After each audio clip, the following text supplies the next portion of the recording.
Hello everyone. Are you wondering what Two-Spirit means? Let's explore.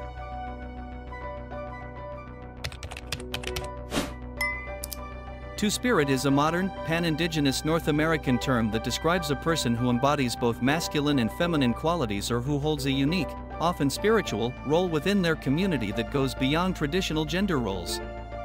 The term Two-Spirit is used by some Indigenous peoples to honor the diversity of gender and sexual identities within their cultures, recognizing that many Indigenous societies have long acknowledged more than just male and female roles.